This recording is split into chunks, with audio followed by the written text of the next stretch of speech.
மணல் கடத்தல் தடுப்பை செய்யக்கூடிய ஒரு விஓஓ அவர் படுகொலை செய்யப்பட்டார்.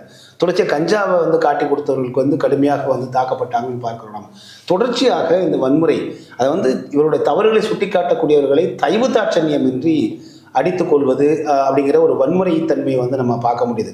இதில் நீங்கள் என்னென்னா, ஒரு ஆள் இல்லாத ரோட்டில் நீங்கள் எதுக்குங்க ஆள் இல்லாத டீ கடையில் எதுக்குங்க நீங்கள் ஆள் இல்லாத கடையில் டீ ஆத்துற மாதிரி அந்த சாலையில் நீங்கள் ஏன் போட்டீங்கன்னு சொன்னால் ஏற்றுக்கொள்ள வேண்டிய தேவை என்ன இருக்குது? ஒன்று, ஒரு பெரிய நீ என்னடா எனக்கு கேள்வி கேட்குறது அப்படிங்கிற ஒரு அந்த தோரணை இருக்கணும். இன்னொன்று பார்த்தீங்கன்னா, அதில் ஏதாவது நீங்கள் ஊழல் பண்ணிட்டீங்களோ, இதில் கமிஷன் அடிக்கிறதுக்காக நீங்கள் எடுத்திருப்பீங்களோ என்று அவர் கேட்டதாக எடுத்துக்கொண்டிருக்கணும்.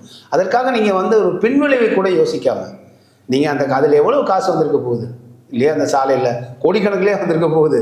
அப்போ ஒரு கேள்வி கேட்டேன்னா, இல்லைப்பா அந்த பின்னாடி அந்த வழி வரப்போகுதுப்பா, அதுக்காக எப்போயே போட்டு வச்சுருக்கேன், உங்கள் நன்மைக்காக தான் சொல்லிட்டு போகலாம். அப்போ நீங்கள் அவர் ஏற்றுக்கொள்ளக்கூடிய புகார் கொடுத்துருக்க அளவுக்கு ஏற்றுக்கொள்ளக்கூடிய அளவுக்கு வந்திருக்கு அப்படின்னா, இவங்க தான் கடமை கண்ணியம் கட்டுப்பாடும்பாங்க. இதுதான் திமுகவை பொறுத்த வரையும் கடமையாக இருக்கணும், கண்ணியமாக இருக்கணும், கட்டுப்பாடாக இருக்கணும்னா கடமையாக அடிக்கணும், உதைக்கணும், கண்ணியமாக கொல்லணும் போல, கட்டுப்பாடே இல்லாமல் நடந்துக்கணும் போலங்கிற மாதிரி தான் இருக்குது.